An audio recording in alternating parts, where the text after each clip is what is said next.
A gente vai começar falando de um assunto que vai interessar todas as mulheres, eu acho. Olha, E os homens por tabela. se eles pagam as contas delas, mas eu acho que hoje em dia isso não acontece mais tanto, né? A gente vai falar sobre os dados da Federação da Câmara dos Dirigentes Lojistas aqui do estado, que eles têm um dado bem importante. As mulheres são apontadas como as principais responsáveis por inadimplência. A inadimplência aumentou muito nos últimos anos e o interessante, gente, a pesquisa mostra que as mais consumistas, o perfil das mais consumistas, as devedoras, no caso, são solteiras, estão na faixa entre 26 e 35 anos. Está se encaixando nisso. Tem gente se encaixando aqui.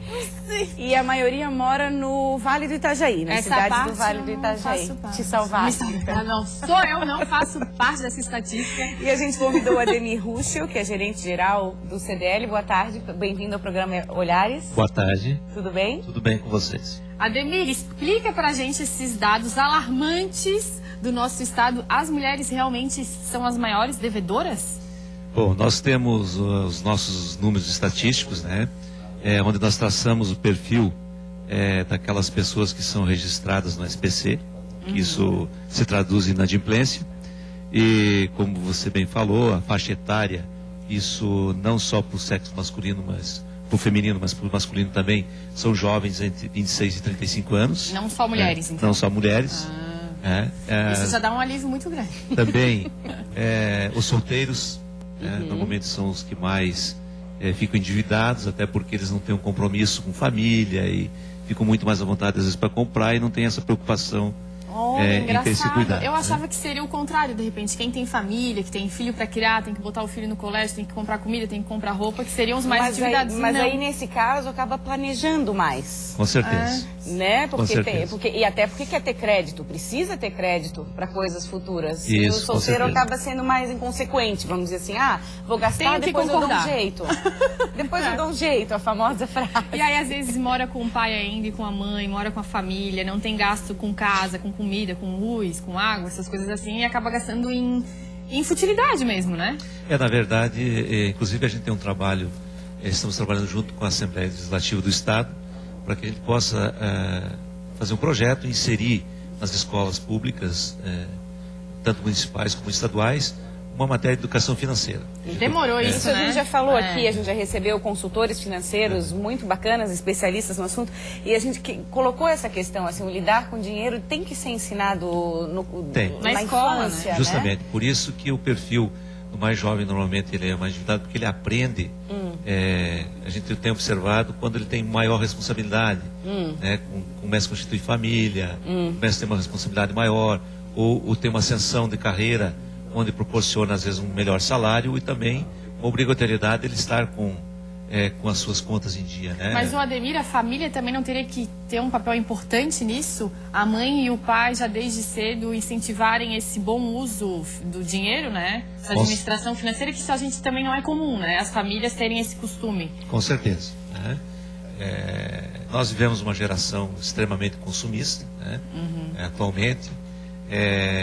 Não se tem os cuidados que se tinham antigamente, ou na verdade, hoje tem as facilidades, são muito maiores, as opções são muito maiores. A facilidade do crédito também, né? A facilidade de fazer fácil, né? E não sei quantas vezes, vai fazendo, e cartão de crédito, quando vê, tá sufocado. Tem muito banco, não só banco e loja, muita loja que empresta dinheiro, né? Tem também, as financeiras estão por todos os cantos. Pois que é facilidade. Agora, Ademir, o que dizer para essas mulheres, já que é o nosso foco da entrevista, o que dizer para essas mulheres que estão endividadas? Qual o caminho, assim, para começar a se livrar? Bom, na verdade... Para de comprar, meu amor. Os números... Não, o comércio precisa que elas comprem. Mas de que Dá uma trégua, então, Ademir. Mas por onde começar? Uma renegociação direto com o lojista? Isso. O que fazer? Na verdade, quando a gente fala, os números mostram que a mulher, ela tem uma participação maior dentro do grupo de inadimplentes.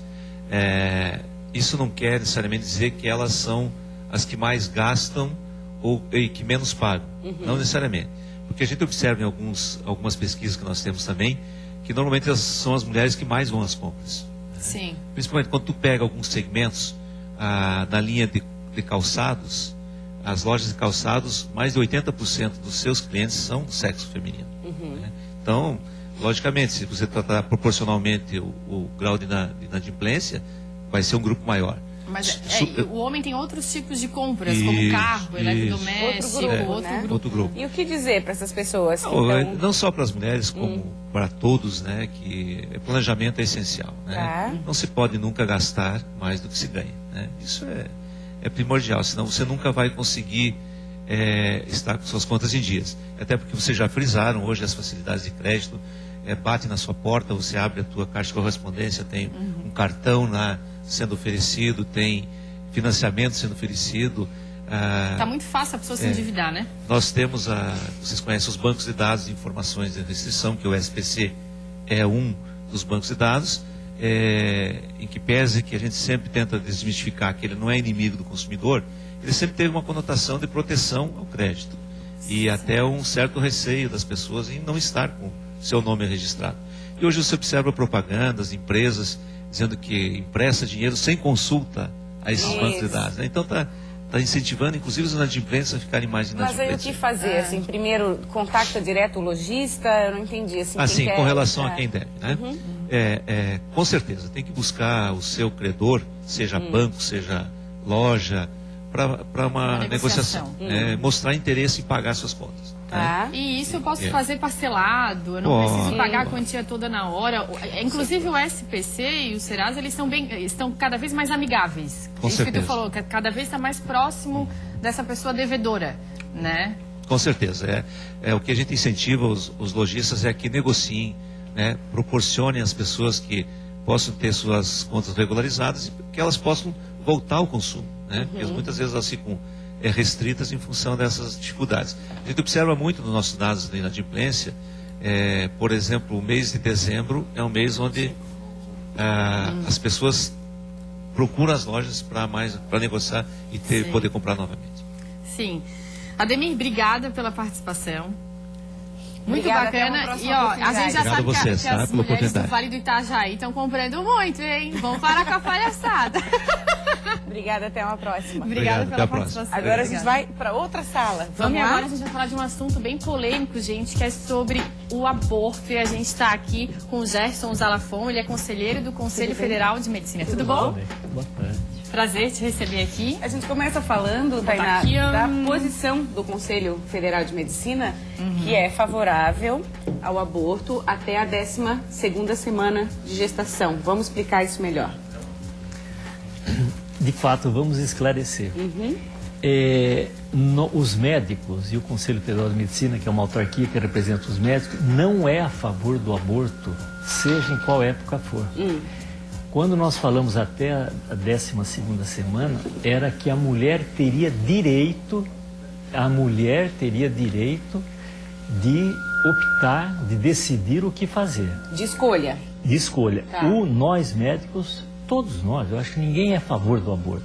Agora, quanto ao direito da mulher decidir, aí nós consideramos esse aspecto não como fundamento médico, não. Mas sim entendendo que culturalmente, quem sou eu, ou seja quem for, um religioso, um juiz, decidir que uma mulher ou um homem deve ou não fazer. A posição de vocês é a escolha da mulher. Da pessoa, né? Nós decidimos que não pode ser criminalizada uma mulher que por um motivo ou outro que não nos cabe julgar, a mulher que não nos cabe julgar, eu considerá-la como uma criminosa. Sim, a mulher tem que ter o direito, eu concordo plenamente. Também não sou a favor do aborto, mas a mulher ela tem que ter o direito de querer fazer esse aborto. Exatamente. Porque ela está gerando no ventre dela, isso é um direito dela, né? Vocês nem especificam então em quais situações, isso também deixa para a mulher optar. Não, isso legalmente há duas situações em que o aborto é permitido, né, que é o caso de estupro ou o caso em que a mulher, a gestante, tem risco de vida. Mas mesmo assim, muitos médicos não fazem o aborto autorizado legalmente por objeção de consciência, para vocês verem que mesmo nessas situações, muitos médicos não fazem. Mas isso não está no Senado ainda, né, doutor Gerson? Não, está no Congresso a alteração da lei do Código Penal que permitiria, mas desde já nós sabemos que a força religiosa das várias seitas religiosas e religiões já eliminaram, não vai ter essa possibilidade, não. Então isso daí está sendo mais um debate ético, filosófico, do que propriamente uma realidade que vai acontecer. Nós não Mas acreditamos isso que vai acontecer. é complicado porque as clínicas que fazem um aborto são ilegais, então, né? Os abortos São clandestinos. abortos clandestinos. Isso não é mais complicado para a sociedade ter uma clínica que faça um aborto clandestino do que legalizar e isso? o aborto clandestino coloca em risco A saúde da a pessoa. vida né? da mulher, sabe-se lá em que condições que são feitos esse procedimento, né? As estatísticas são de que mulheres que fazem um aborto, e não é fácil decidir fazer um aborto, ainda mais numa clínica ou com uma curiosa ou com um médico que não tem as mínimas condições. Mas a mulher que é apavorada vai fazer, né? Acaba fazendo. Agora, tem a pobre e tem a rica, como tudo na vida. A mulher pobre, ela vai estar exposta, sem dúvida nenhuma, em situações degradantes, desumanas. Sim, a gente conhece vocês sabem as histórias. E tem os ricos, as ricas, que terão clínicas absolutamente ascéticas, com todo o conforto, com toda a segurança, e que existem. Que vão realizar. E essa então, regularização, o senhor acredita que não vai ser viável não vai no sair Brasil? tão cedo, não. No Brasil não vai. Agora, a ideia nossa com esse assunto é estabelecer o diálogo, a conversação entre as diferenças. Neste momento está acontecendo no Centro-Sul um evento que também vai discutir esse tema. É um congresso o Congresso de bioética, né? Bioética. Cujos assuntos são os mais variáveis, desde do nosso planeta até o dia a dia das pessoas, a escolha a escolha de tudo na vida. Nós temos que fazer isso. E o aborto é um dos temas, claro. Está sendo debatido, mas nesse sentido